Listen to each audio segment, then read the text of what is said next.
Info کے ناظرین السلام علیکم۔ آج کی ویڈیو میں آپ کو بتائیں گے کہ کیسے بھارتی وزیر اعظم کو اپنے حریف چین کے خلاف بیان دینا مہنگا پڑ گیا۔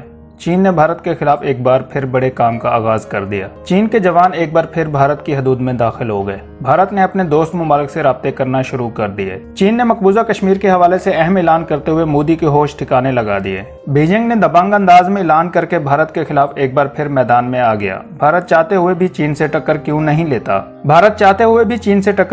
لیتا؟ چین اپنے وعدے کے معاملے پر پکا نکلا۔ ویڈیو میں آپ کو یہ بھی بتائیں گے کہ چین اور بھارت کشیدگی کے درمیان وائٹ ہاؤس نے مودی سرکار کے لیے کون سا بڑا اعلان کیا ہے۔ برطانیہ اور چین بھی ایک دوسرے کے خلاف کیوں آمنے سامنے آ گئے۔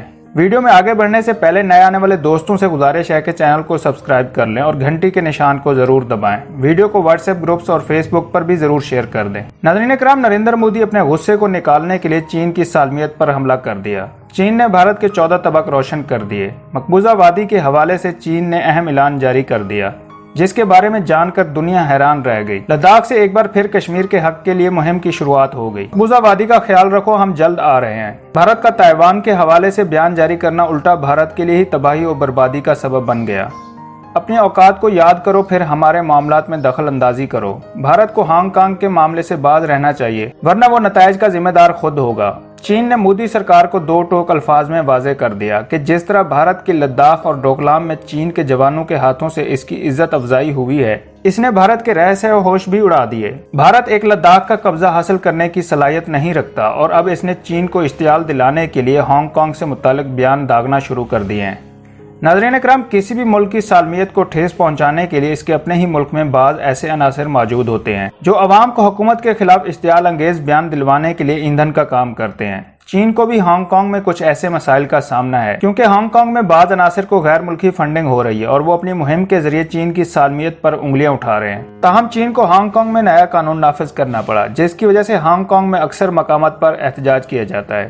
ہانگ کانگ کے شہری اس بات پر بازید ہیں کہ یہ نیا قانون ہانگ کانگ کی خود مختاری کو ختم کر کے رکھ دے گا۔ ہانگ کانگ میں اس قانون کی مخالفت میں ہونے والے مظاہروں کے حوالے سے بھارت کی حکومت کی طرف سے ایک بیان منظر عام پر آیا ہے، جس میں انہوں نے کہا کہ بھارت ہانگ کانگ کی صورتحال کو بڑی گہری نظر سے دیکھ رہا ہے، کیونکہ بھارتیوں کی ایک بڑی تعداد بھی وہاں پر رہائش پذیر ہے۔ رپورٹ کے مطابق بھارتی ہائی کمشنر نے جنیوا میں انسانی حقوق کونسل کے اجلاس سے خطاب کرتے ہوئے کہا کہ ہم نے کئی ایسے بیانات سنے ہیں جن میں ہانگ کانگ کی صورتحال میں ہونے والی پیش رفت تحفظات کا اظہار کیا گیا۔ چین کو اس بات کو بھی مد نظر رکھنا چاہیے کہ وہ ایسے کسی اقدام سے گریز کرے جس سے وہاں کے شہریوں کی زندگی اجیرن نہ ہو جائے۔ ہم امید کرتے ہیں کہ فریقین ان بیانات پر غور کریں گے اور اس معاملے کو سنجیدگی سے لیں گے اور مناسب طریقے سے سلجھائیں گے۔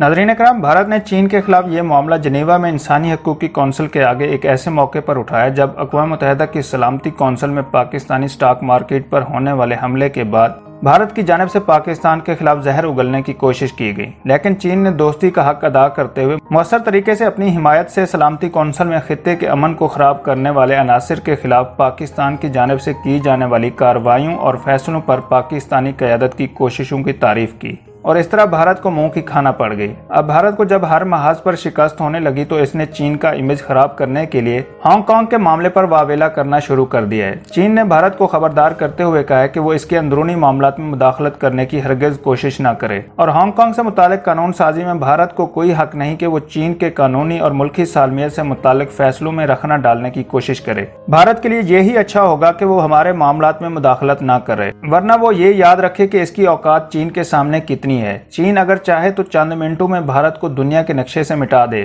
ناظرین اکرام، گزشتہ 6 دہائیوں سے چین اور بھارت کے درمیان نوک جھونک چلی آ رہی ہے۔ اب سرحد پر بھی حالات کشیدہ ہیں۔ 1962 میں بھی دونوں ممالک کے درمیان سرحد پر لڑائی ہوئی تھی، جس میں بھارت کو ہزیمت سے دوچار ہونا پڑا تھا۔ چین نے بھارت کے کئی ہزار مربع کلومیٹر رقبے پر اپنا قبضہ جما لیا تھا، اس لیے جو سرحدی علاقے چین کے ساتھ لنک ہیں ان کو لائن آف ایکچوئل یعنی LAC کہا جاتا ہے، اور اس طرح یہ سارے علاقے دونوں ممالک کے درمیان متنازع حیثیت رکھتے ہیں۔ موجودہ حالات میں چین اور بھارت کے درمیان جاری کشیدگی لداخ تک محدود نہیں، بلکہ سکم کے شمال مشرقی علاقے میں بھی دونوں ممالک کے فوجی ایک دوسرے کے آمنے سامنے آ گئے ہیں۔ اس خطے میں بھارت کی جانب سے بنائے جانے والے نئے انفراسٹرکچر نے چین کو اشتعال دلایا ہے۔ بھارت کی جانب سے جاری کردہ بیان نے چین کو مجبور کر دیا ہے کہ وہ بھارت کے ساتھ نرمی کرنے کی بجائے مزید سخت رد عمل دے۔ بھارت کا یہ بیان خاصا حیرت انگیز ہے، جس میں انہوں نے ہانگ کانگ کے معاملے پر چین پر انگلی اٹھائی۔ चीन के साथ लद्दाख में होने वाले तसादुम के बाद भारत अब इस पोजीशन में नहीं है कि वो इस लहजे में चीन से बात कर सके। बड़ी बड़ी बातें करना भारत का पुराना वतीरा है। एक आम शख्स भी इस बात को समझ सकता है कि भारत जो खुद ही 7 दहाइयों से मकबूजा कश्मीर में इंसानी हकूक खुल्लम खुल्ला खिलाफ वर्जियां करने में मसरूफ है और मुतनाज़ा इलाके की आईनी हैसियत को तब्दील करके नए डोमिसाइल के इजरा के कानून को भी नाफिज कर दिया है, वो अब किस मुंह से चीन समेत किसी दूसरे मुल्क को इंसानी हकूक से मुतालिक सबक देने की कोशिश कर सकता है। 5 अगस्त 2019 में भारत ने एक मुतनाज़ा कानून के तहत मकबूजा कश्मीर की आईनी हैसियत को तब्दील कर दिया था। नाज़रीन इकराम, हांगकांग में मुदाखलत पर चीन ने बरतानिया को भी खबरदार कर दिया कि वो इसके अंदरूनी मामलात में दिलचस्पी ना ले। चीन के सफीर ने बरतानिया की तरफ से हांगकांग के 30 लाख शहरियों को बरतानिया की शहरियत देने की पेशकश को हांगकांग में खुली मुदाखलत के मुतरादिफ करार दिया।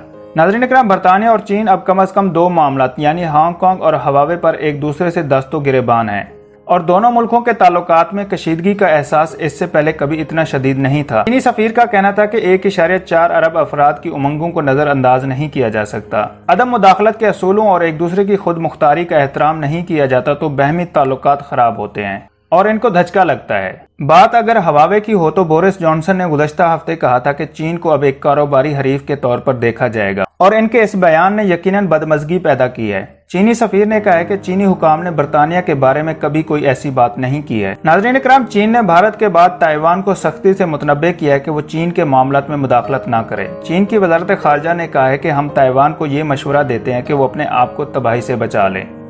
चीन अपने मामलात में किसी तीसरे फरीक की मुदाखलत करने वालों के खिलाफ जवाबी कार्रवाई का हक रखता है। चीन हर मामले में सोच समझ के अपने कदम उठाता है और वो कभी कोई कदम पीछे हटने के लिए नहीं बढ़ाता। अगर भारत की इमा पर ताइवान चीन के मामलात में दखल अंदाजी की कोशिश कर रहा है तो फिर ताइवान को ये बात अपने जहन में रख लेनी चाहिए कि भारत में इतनी जुर्रत नहीं है कि वो चीन के साथ नया महाज खोलने की कोशिश कर सके। नाज़रीन इकराम, चीन और भारत के दरमियान होने वाली कशीदगी के हवाले से अमेरिका ने बड़ा ऐलान कर दिया। व्हाइट हाउस की जानिब से अपने इत्तेहादी मोदी को बचाने के लिए एक सख्त बयान जारी किया गया है जिसमें कहा गया है कि वो चीन को भारत के इलाकों पर कब्जा नहीं करने देंगे। भारत इनका पुराना और मजबूत इत्तेहादी है और वो इसकी हर मुमकिन मदद करने की कोशिश करेगा और चीन की दर अंदाजियों को हरगिज बर्दाश्त नहीं करेगा। गुज़श्ता दिनों व्हाइट हाउस की तर्जुमान ने लद्दाख में LAC पर जारी तनाज़े के लिए चीन को मोरद इल्जाम ठहराते हुए कहा था कि इस कशीदगी की जिम्मेदारी चीनी जारियत पर है जिसकी वजह से टकराव की सूरत हाल पैदा हो गई है। चीन और भारत की सरहद पर चीन का जारहाना मौक़िफ़ दुनिया के दीगर हिस्सों में भी बड़े पैमाने पर चीनी जारियत के अंदाज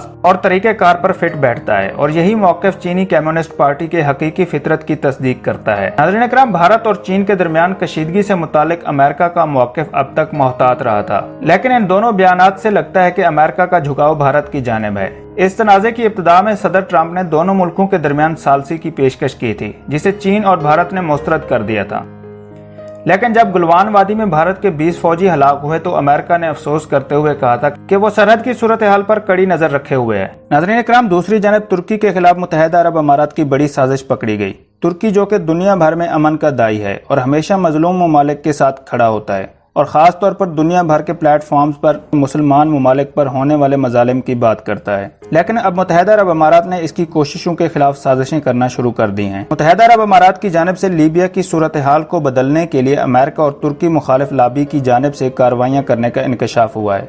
मुत्तहिदा अरब अमारात के वाशिंगटन में सफ़ीर यूसुफ अल-अतीबा के दस्तखतों की हामिल अमेरिका से लीबिया हुकूमत और इसके हिमायती तुर्की के खिलाफ मुदाखलत करने की सिफारिश करने वाली एक ईमेल तक तुर्की ने रसाई हासिल कर ली है। अतीबा के पैगाम पर मबनी इस ईमेल को इससे पेशतर मुत्तहिदा अरब अमारात के सफारत खाने के मुलाजिम और उस वक्त की एक लॉबी सरगर्मियाँ करने वाली फर्म के रुकन की जानिब से 22 जून को अमरीकी हुकाम को एक ईमेल भेजने का तयन हुआ है। ईमेल में अतीबा और इमारात के हुकाम के अमरीकी हुकूमत और फौज को लीबिया हुकूमत के खिलाफ मुदाखलत करने पर आमादा करने की कोशिश करने के बारे में लिखा गया। मुत्तहिदा अरब अमारात की जानिब से मिस्र को लीबिया के मामले में मुदाखलत न करने के लिए रुकावटें खड़ी करने का दावा करने वाले अतीबा ने अलावा अजीम मोटे हरूफ के साथ तुर्की की लीबिया में कार्रवाइयों को कंट्रोल में न लेने की सूरत में हालात बाआसानी बदतरीन सूरत हाल अख्तियार करने का भी दावा किया है। वाज़ेह रहे कि मुत्तहिदा अरब अमारात 2014 से अब तक लीबिया के मशरकी इलाकों में गैर कानूनी क़ुव्वतों के लीडर खलीफा हफ्तर से अस्करी ताउन कर रहा है। दोस्तों, वीडियो पसंद आई है तो लाइक और कमेंट करना मत भूलें और अगर अभी तक आपने चैनल को सब्सक्राइब नहीं किया तो सब्सक्राइब कर लें और घंटी के निशान को ज़रूर दबाएं। वीडियो को व्हाट्सएप ग्रुप्स और फेसबुक पर भी ज़रूर शेयर कर दें।